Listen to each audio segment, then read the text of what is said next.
this point, if you've been following my channel, you probably know who Claire Denis is. One of my favorite filmmakers of all time. So much so that this is my third video on a film by her this year. To be fair, when I started scripting the highlight video, I didn't realize that both would come out this year. But yeah, if you need a refresher of her history, both of those videos have a section on that could do you some good. But I would prefer not to repeat myself here too much and have my analytics go into the absolute gutter because I gush about her for a third time this year. But I think my respect is earned, because she really has one of the most fascinating careers I've witnessed. And yet I feel like she never gets the same amount of respect as some of her peers. I often feel like even among those deep into film, unless you're super into the foreign scene, you may not know her work, as it often doesn't get much of a highlight. Yet despite her not being one of the foreign directors you often see get more attention here in the States, I'd argue she might be one of the best of all of them. She is easily, in my opinion, one of the best French filmmakers ever. And that is saying a lot, I know, but she's earned it. And I feel like how much I could pull for discussion from just one movie of hers is proof of how dense her filmmaking can be. She really deserves more respect. Which makes the disappointing lack of attention around her second English language release in Stars at Noon all the more disappointing. This has arguably been my most anticipated release of the year, and it winning the Share of the Jury prize at Cannes certainly made that go up even more. And to be honest, the lukewarm critical responses didn't worry me all that much. After all, High Life got divided responses, and that's one of my top 10 favorite films ever. But what almost stopped me from seeing it was how little of a release the film got. The film was only out in theaters for a week. In 2 theaters in all of my home state of Massachusetts. I had to trek over to MIT to watch it. Which, by the way, I managed to say hi to my employers while I was there. The film got barely any push at all. It barely had a poster and a trailer a few weeks before release. And this wasn't being released by some small studio, this was an A24 release.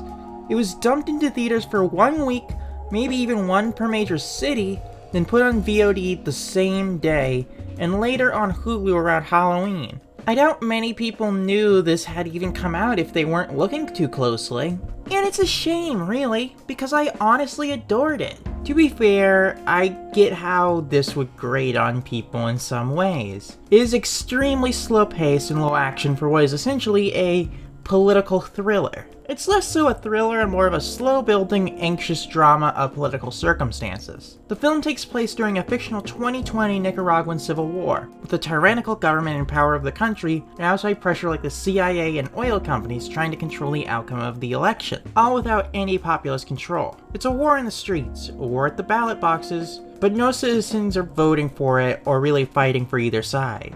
They're all pawns. Admittedly, I will say that while the book the film is based on does take place during the Nicaraguan Civil War of the 80s, I do think it's good they rooted it from any actual history, as it makes the specifics a lot more vague and it gets away from the muddled history of the actual violence of the Sandinistas, and the Reagan propaganda and the absolute whitewashing of the even more cruel Contras which the US backed. Because that is just an absolute mess. I don't know, anyone who's really looked into the Iran-Contra situation can confirm. It's messy, and the specter of Reagan-era propaganda surrounding it all has made the real world of the US there a lot more muddied, so might as well keep it nice and vague.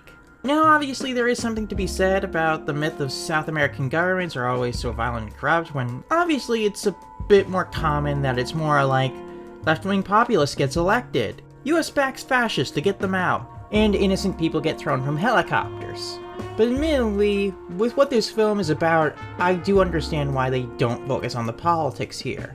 Because the point here is that it doesn't matter. No one feels like they have control anyway. Protagonist of this film is an American reporter abandoned in Nicaragua during the pandemic by her publishers finding her work unsatisfying, in the middle of a militarized takeover during the Civil War. With her doing sex work to get by, she meets and falls in love with a mysterious British man in the area. From there, she discovers the man, unbeknownst to him, is being hunted by a Costa Rican official in the country, as she becomes even more lost with her love in this ever-bending situation where very little is ever fully understood. It's a political web of outside forces entangling themselves in a country for outside gain. Few answers to questions and one clear directive: leave or die.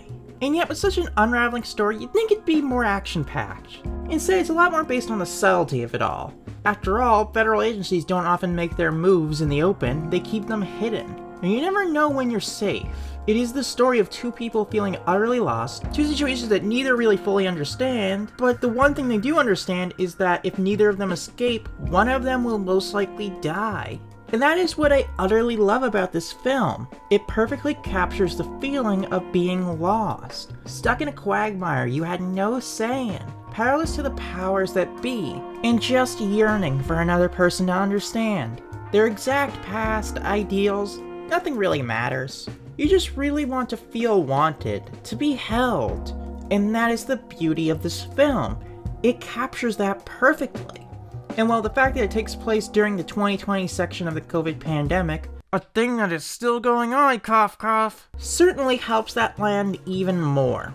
And the filmmaking reflects that as well, with these subtle personal shots that reflect the personal anxiety of the characters, matched with contrasting open wides that show an empty loneliness surrounding them, a general feeling of being lost. It's also expertly done. And the casting here is incredible. Margaret Qualley follows up her standout performance in Once Upon a Time in Hollywood with yet another crushing performance. This one cloying and desperate. Rough exterior with the core begging to simply feel listened to, loved, cared for, in a vast land far away from home. Her counterpart in her romance was originally meant to be Robert Pattinson again, but he was too busy being vengeance, so they had to find a replacement. And honestly, as much as I love our Pat, I'm honestly kinda glad because Joe Alwyn did an incredible job here. It's hard to imagine anyone else in this role. He's reserved and confident and mysterious, but so clearly out of his depth, filled with doubt and genuine desire that matches Qualley's. I've heard many say they don't buy their chemistry, but I felt it for sure. It wasn't a traditional romance, but it was more desperate. Felt like two people who weren't exactly in love, but found a necessary kinship and needed each other. And through that grew their romance. And that is incredibly fascinating to me. This film is not going to be for everyone, and the mixed reaction to it is proving that. But I still love it deeply. I find it entrancing in its mystery, dense and multi-layered, something that I found myself thinking about a lot. A film that I think is honestly among some of her best. And I wish it got a fair shot. It may not be for you, but it deserves at least some kind of attention. Because in a career as overlooked as Denis can sometimes be, films like this deserve better. Claire Denis' Stars at Noon gets a 9 out of 10.